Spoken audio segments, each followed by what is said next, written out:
Good evening, everyone. It is March 26th. We are 1 week and 1 day into our shelter in place in Sonoma County. As of today, we have 49 cumulative cases in Sonoma County of COVID-19.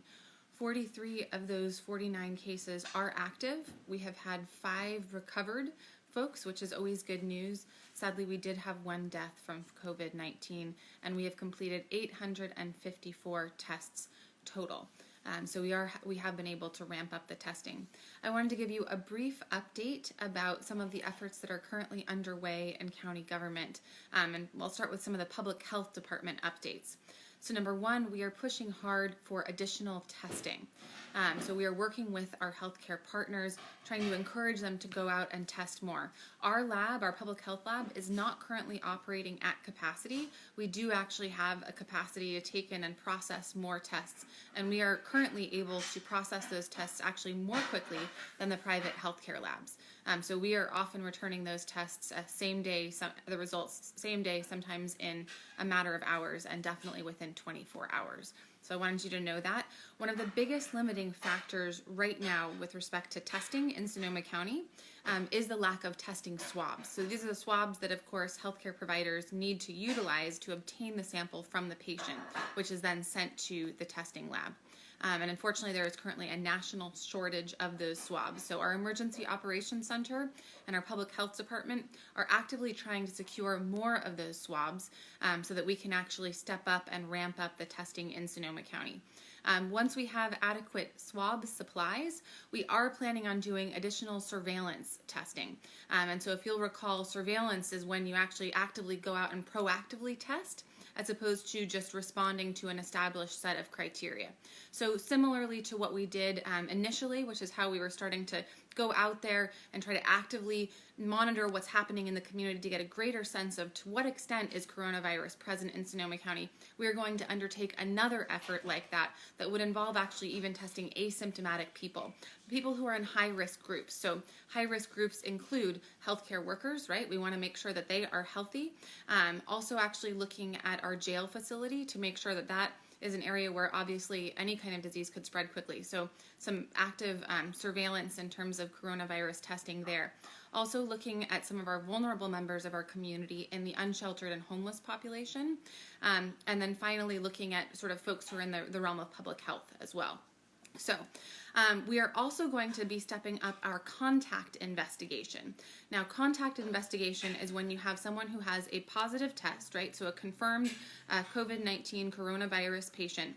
And then you actually basically do sleuth work where you take that person, you figure out who they were in contact with during the time in which they possibly could have been contagious. And then you follow up with every single person who was in direct contact with that positive patient. And so you've got to obviously be doing some legwork there, and then to follow with them up by phone and just check in with them, right? Ideally, these people are then quarantining, they're self-isolating. According to Dr. Sundari Mace, this is one of the major ways that Germany has been able to get their coronavirus situation under control. So we're going to be stepping up our contact investigation, and we're essentially going to be doing a train the trainers. So we're going to take some of our Sonoma County employees, and we're actually also going to be partnering and training some of the employees up in Mendocino County as well for a regional effort to increase our regional capacity to conduct this contact investigation. Couple things, updates from the Emergency Operations Center. I wanted to share with you about some of our teams that are hard at work in the Emergency Operations Center. Our Alternative Care Site, or ACS team, is hard at work trying to identify locations where we could stand up additional capacity for our healthcare system. So essentially that team is talking to all of our different hospital providers in Sonoma County and talking about surge capacity. If we were to see a number of increased patients in Sonoma County, who are in need of care, how could we create surge capacity, including additional locations within Sonoma County? We also have a team that is focusing on our homeless population, trying to get folks into shelter. Some of our shelters are already actually decreasing their capacity in order to provide for better social distancing within the shelters. We also have a food team, and I'm proud to announce that I believe it was yesterday we signed 4 contracts for $100,000 each with local food providers. This is really critical because a lot of our seniors and vulnerable members of our community are currently not only sheltering in place, but really self-isolating and not wanting to go out for groceries. And so for people who are challenged to afford food, or for people who really, don't want to go out to a grocery store or potentially expose themselves and would prefer to have food delivered at home, it's critical that we provide them food during this time. And so that food team, that's what they were working on. I also want to let you know that our childcare team successfully stood up 50 slots of childcare for healthcare workers. So that is operationalized as of this week. You can still participate and help out with the current coronavirus pandemic if you do have PPE. We are still looking for new unused N95 masks, unopened protective goggles, as well as unused hospital gowns, everything in its original packaging and new. And you can drop that off Monday through Friday from 9 a.m. to 3 p.m. At the Salvation Army at 93 Stony Circle Road in Santa Rosa. So that's an opportunity for you to step up and help. If you are, able-bodied and not in a vulnerable risk group, and you feel like you could actually step up and volunteer, maybe to deliver food to some of those folks who are homebound, you can go to cvnl.org, and that is the Center for Volunteer and Nonprofit Leadership. And if you click there, there's a link that says coronavirus. You click on that, and then you click on Sonoma County, and that will actually connect you into Sonoma County's Volunteer Center, which can then offer up opportunities for you to volunteer. So I'm going to now see if I can take questions, and I'm going to scroll through and see if I can find it and see if anyone has any questions to ask. So feel free to use the chat function in order to ask questions, and I will try to answer them in real time.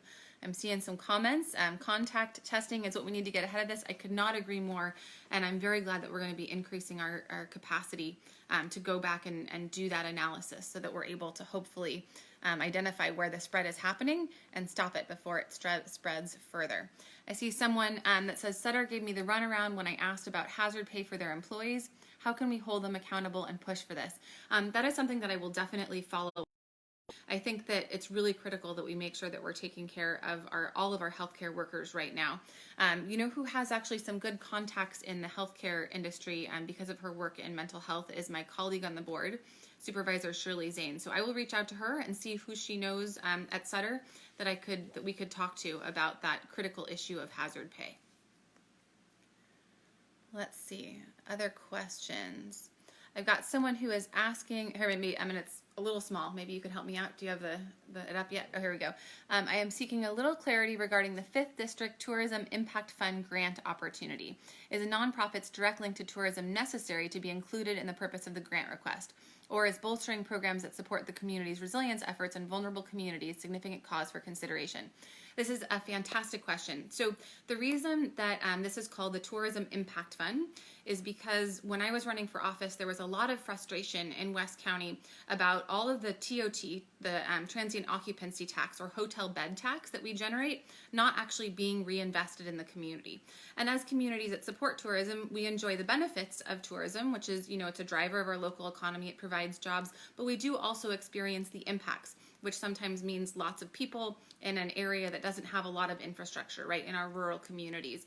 Increased traffic on the roads, the impacts of vacation rentals actually crowding out affordable housing areas in our lower Russian River and coastal communities in particular. And so that's what the Tourism Impact Fund was originally created for. But in this moment where we are facing an international pandemic, we are opening up this fund to really focus on resilience in the face of the coronavirus. And in particular, really looking at the needs of the vulnerable members of our community. We have a lot of small businesses that have unfortunately had to shutter their doors due to the shelter-in-place order. We have a lot of employees who are out of work. We have a lot of people who are struggling with food insecurity or unable to pay their rent as a result of loss of income. So we really want to focus on the most vulnerable members of our community and reinvesting this money as quickly as possible where it will actually make a difference in our community. So it does not have to be tourism related. This is really about, we have an available source of funding and we want to deploy it in a way that will help support our community through this crisis. I will also add that we do have concerns about equity. It's great news that it sounds like the federal government is on the cusp of passing this federal aid package. But unfortunately, we have a lot of people in our community who will not be eligible for that support.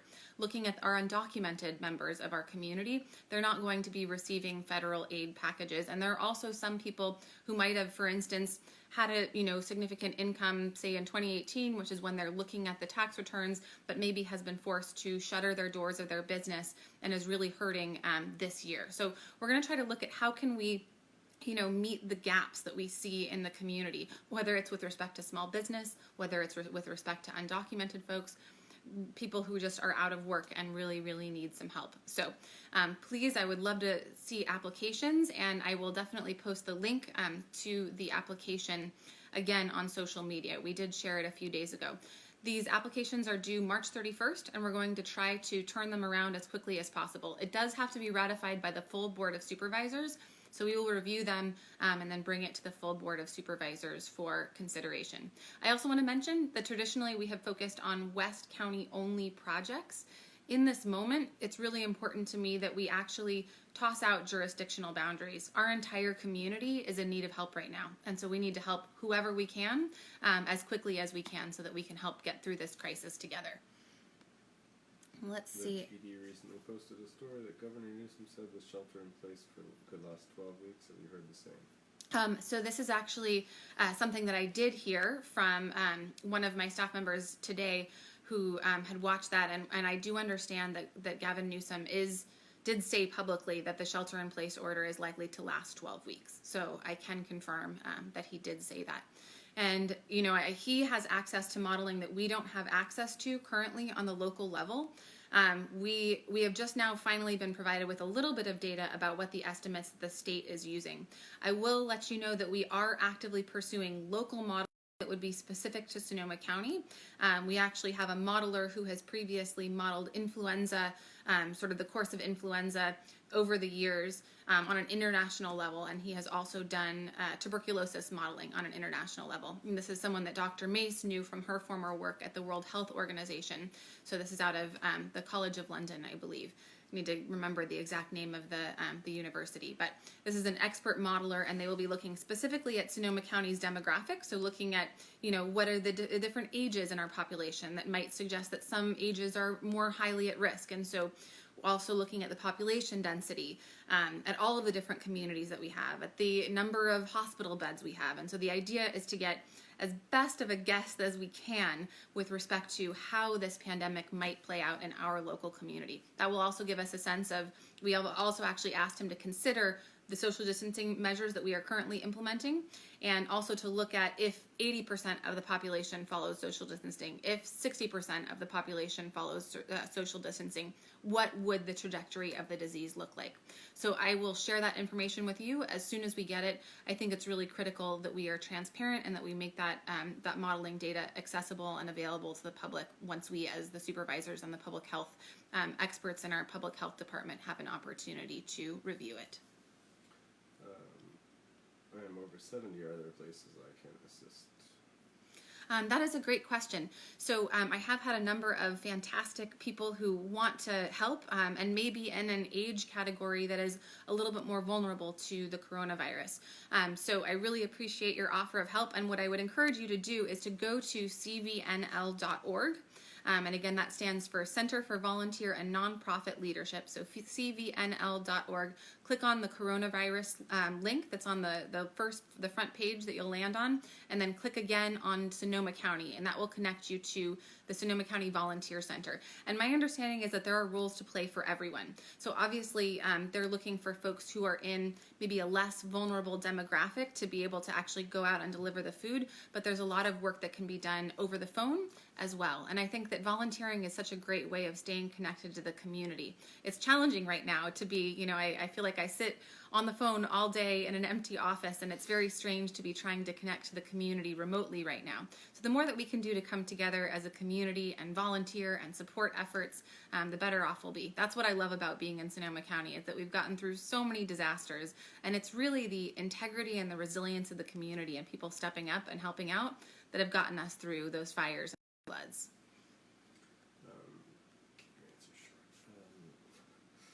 Do you know if there's any support available for people who have a loved one who is a frontline worker? This is a great question. Support available for people who have a frontline worker. So what kind, I guess my question would be, and maybe Kathy, you can respond, what kind of support are you looking for? Financial support or support in terms of making sure that there are decontamination protocols to protect your health? Maybe if you respond, then I can try to track that and find a little bit more information for you. Have they considered tightening the qualifications about essential businesses? There's so many types of businesses allowed to function that do not seem essential to me. Question about tightening the qualifications of what defines an essential business.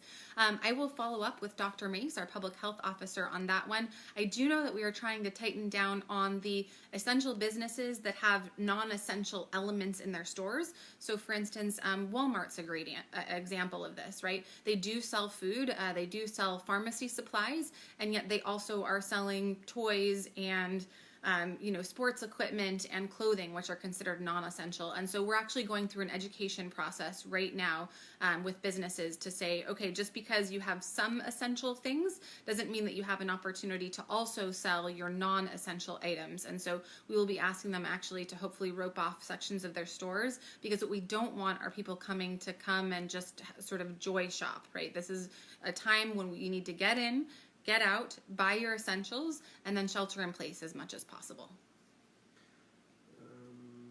Can you say anything about mental health resources? Mental health resources are critical, and actually I will look it up. I wish I had it at my fingertips, but there are phone numbers that you can call, and if you want to start with 211, that's a really easy one to remember. If you call 211, they will be able to refer you to whatever kind of help you need. And of course, if it's an emergency and you are in a genuine personal crisis with respect to mental health, please do go ahead and call 911. To get you immediate psychiatric response and assistance. So I want to acknowledge that this is a very anxious time for our community.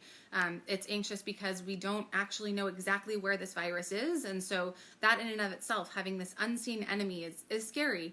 And on top of that, there is a tremendous amount of economic pressure that people are feeling as well. And so we are all in this together, and if you need help, please call 211 for non-urgent matters. 211 is also a great resource if you are looking at how to apply for unemployment, or you have any questions about what government options might be available to support you. Give 211 a call, and they're a fantastic referral service.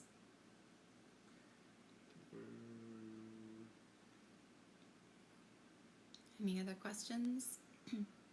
I know my husband's frantically scanning up there. And Kathy, if you have any follow-up about sort of what kind of support you're seeking, I can definitely follow up on that question about a loved one who is a frontline worker.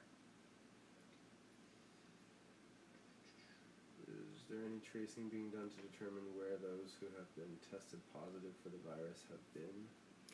That's a great question. So is there any tracing for folks who have been tested positive?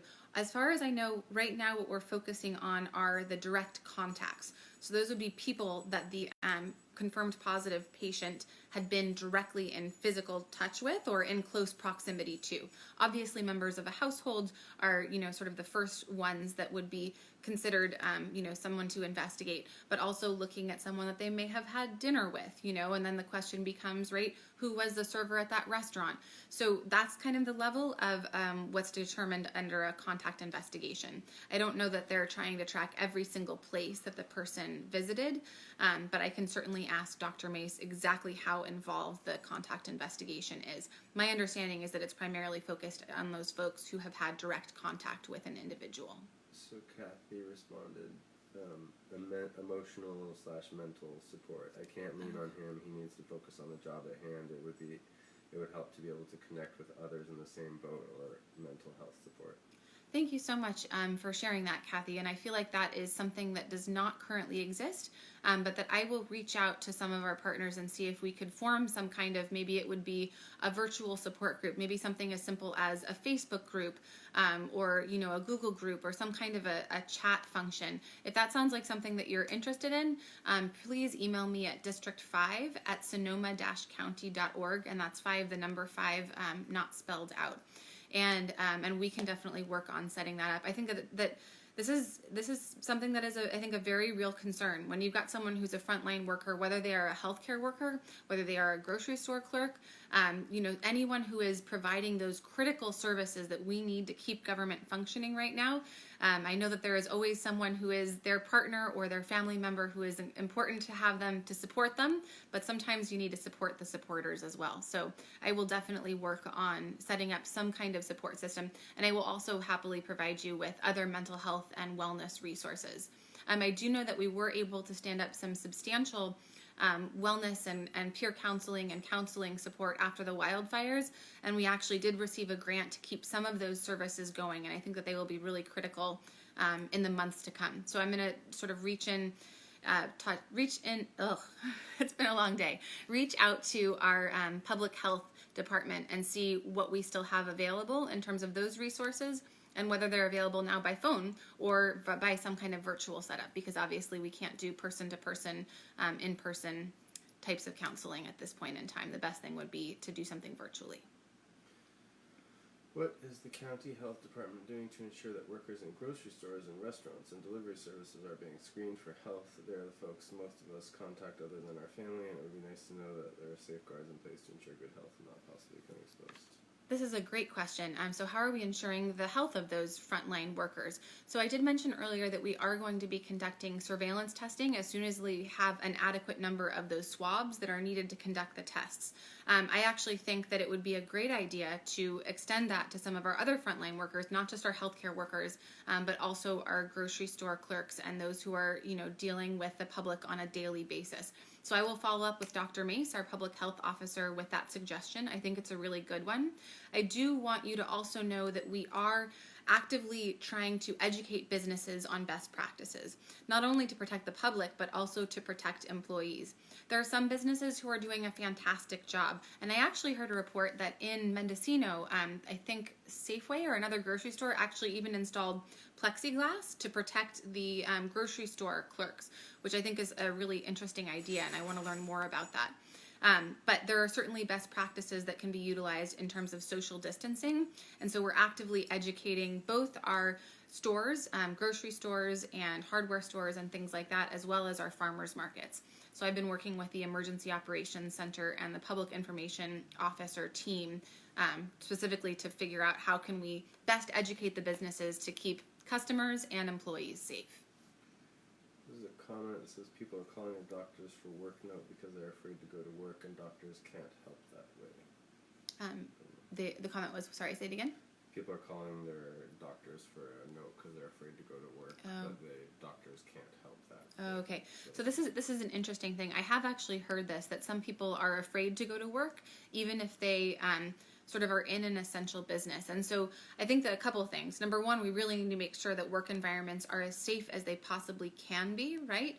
And we also need to make sure that if someone can't go to work for whatever reason, that they are taken care of. And I know that the federal aid package does address some of those issues. Some people have to stay home even though they have an essential job in order to take care of their children who are out of school.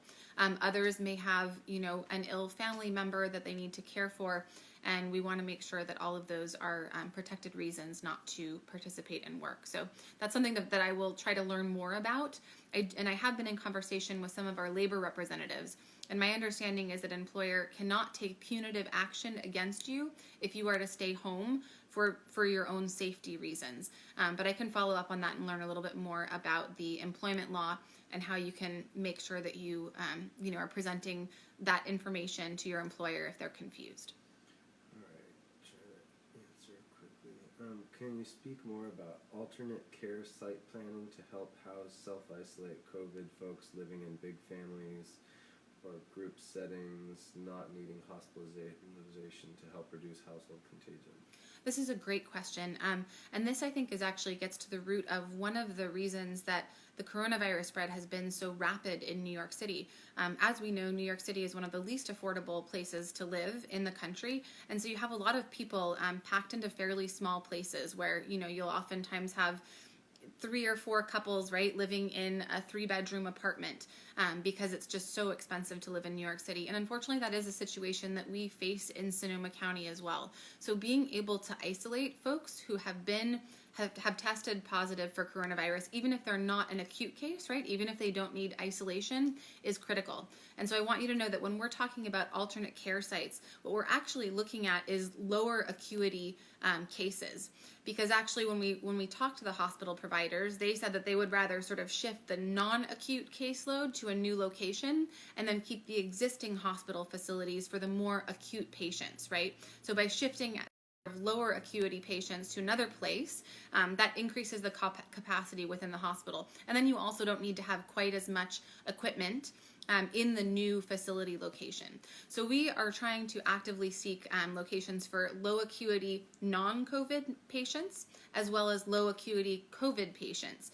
Additionally, I've been brainstorming ideas on how can we even promote not just actually quarantine when you do have a positive individual, but in cases where you might have a household where you have, say, one healthcare worker or one grocery store clerk or someone who might be more likely because they work in an essential business to potentially contract the disease. And say you have a vulnerable member of your community who's actually a family member living also in the same place. So you have a 96-year-old grandmother who lives with you. How can we actually help incentivize social distancing by allowing, providing a voucher or something like that?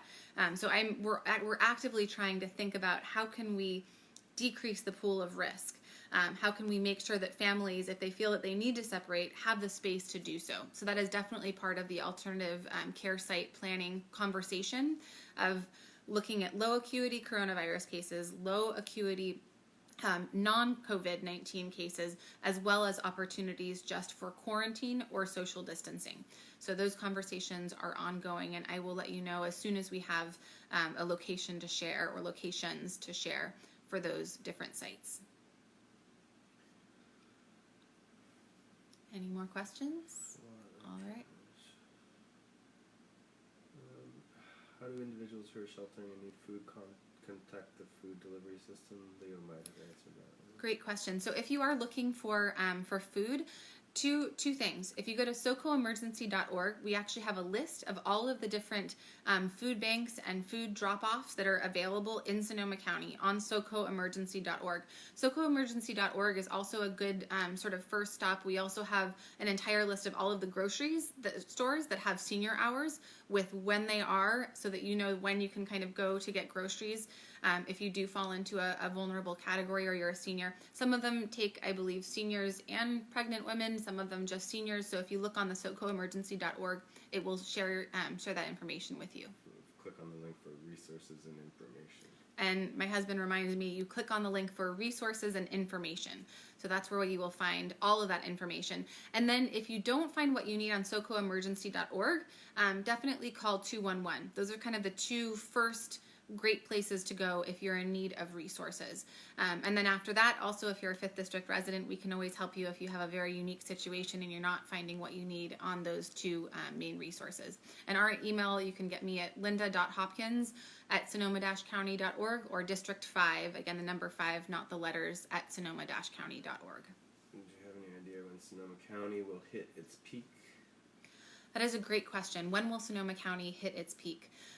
We don't know at this point in time, and we are actively soliciting that modeling data, and that will help to show us. So that's going to give us kind of the likely course of the virus in Sonoma County, and it's going to also offer a few different models. So, what if we do have social distancing? What if we don't have social distancing? What if we turn off social distancing, after 3 weeks or after 6 weeks?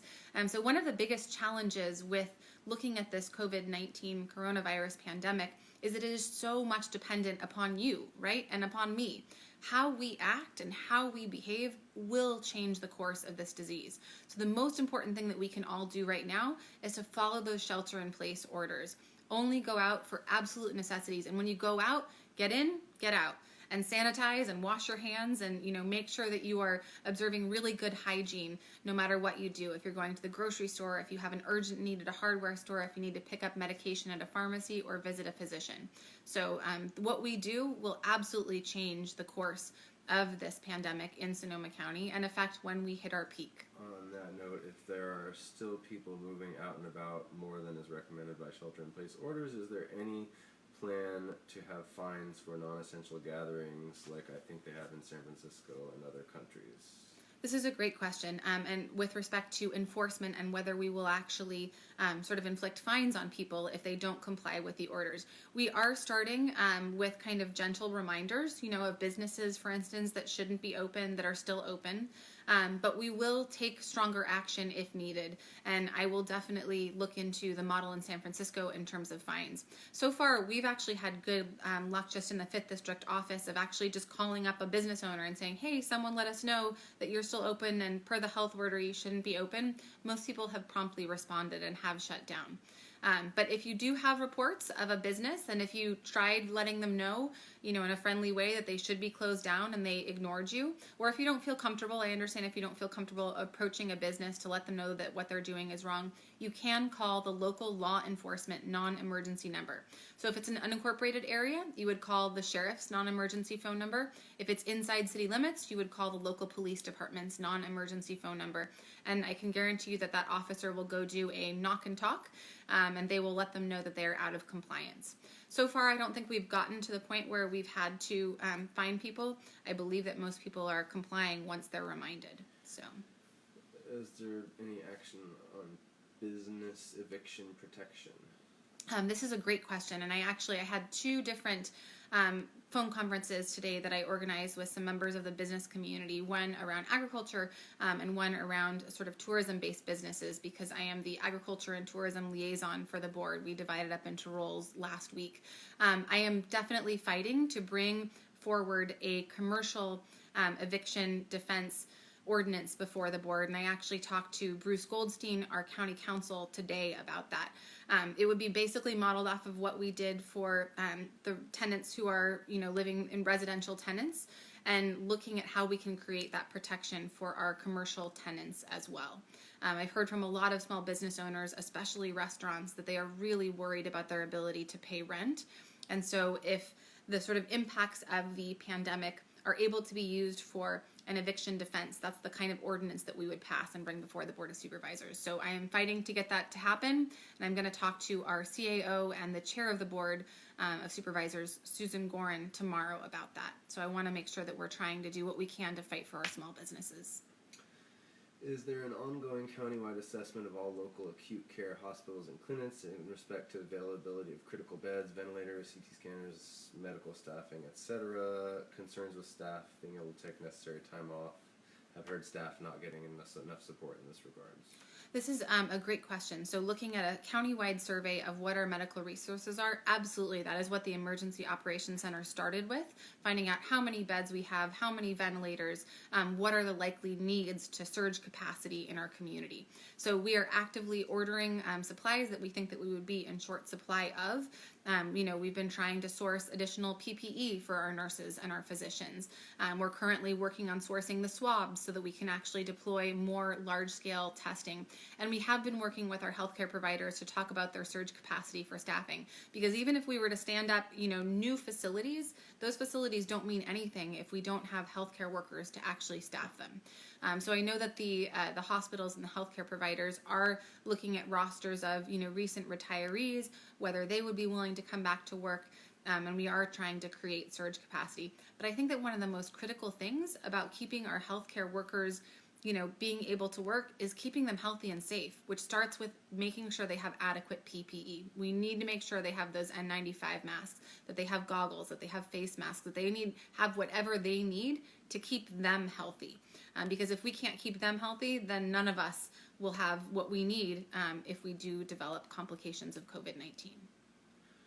Here's a good question. Just what is needed in the community in terms of donations, food or money, and where should we donate? This is a great question. And actually I've already heard from a number of people who, after the stimulus package, looks like it's going to be passing through the House very quickly here and hopefully will be signed into law, that some of us will be getting checks and some of us may feel that we don't necessarily need those checks. And so I'm going to be having conversations if we have some kind of, pandemic resilience fund. The Community Foundation, for instance, stepped up during the 2017 wildfires. And so I think that there is an opportunity for some of us to reinvest and make some donations when those checks come in from the federal government. So right now, I would encourage you to donate to those existing organizations that have already been providing critical food services. The Redwood Empire Food Bank is truly everywhere. They are a fantastic county-wide organization, and they have done fantastic work through all of our disasters, but also when we're not in disaster, right? They're just quietly there feeding folks, making sure that we're taking care of hunger week in, week out, year after year. David Goodman is just a fantastic leader, and we're really lucky to have the Redwood Empire Food Bank in the community. In West County, I am a huge fan of Catherine Couch and the work that she does at Ceres. The fact that they take, teenagers and volunteers and cook these absolutely amazing organic meals, and then again, take them and deliver them right to some of the most vulnerable members of our community. That's another wonderful organization. And I also do want to give a plug in the Lower Russian River for West County Community Services, as well as the Russian River Alliance. Jen Wirtz, one of our Municipal Advisory Council members, she has been handing out gift cards already to folks who are struggling to be able to afford groceries. And Tim Miller over at West County Community Services was an absolute lifeline for the Lower Russian River during the flood, keeping people in housing, providing rapid rehousing services for those who had been displaced by the floodwaters, and he is already stepping up and doing fantastic work again in this pandemic. So those are 4 organizations, and I can promise that I will follow up and see if there is some kind of a broad foundation or fund that we can all donate to. And then, we would obviously have someone like the Community Foundation where they're then analyzing different initiatives and programs that they could fund to support the community through the pandemic. All right, any last questions? Maybe we've got anything else before we wrap up tonight? I'm worried that my husband needs glasses now, squinting. So, the last one. We have a request to repeat all the questions when I say them. Can the county require, maybe we'll call this the last one, can the county require employers allow HCWs, healthcare workers, grocery workers, etc., that want to be allowed to wear personally acquired PPEs, that's a good homemade question. masks, gowns, etc.? Okay, so the question was, can the county require that healthcare providers allow healthcare workers to allow homemade PPE? And that is a great question that I do not know the answer to. So I will write that on my list of questions for my 8:30 a.m. Emergency Operations Center briefing tomorrow, and I will follow up with you on that. So thank you all for tuning in for the Fireplace Chats, and I will be here again on Sunday night to answer your questions. If you have any questions that weren't answered, please feel free to email me, linda.hopkins@sonoma-county.org, and it's Linda with a Y. I hope that you are all staying healthy and staying sane through this pandemic. I know that it can be challenging to be at home, whether you're alone or whether you have children you are now their teacher and you are homeschooling them. It's a challenging time, but we live in an amazing community, and even just seeing the comments and hearing the questions about how can I help, what can I do, where can I donate my money, this is exactly how we are going to get through this as a community, because we all care about each other here in Sonoma County, and we've already been through hell and high water, and we can get this virus. We're going to get through this, and we're going to get through it together. So take care and have a good night. Thanks for joining, and I'll see you on Sunday.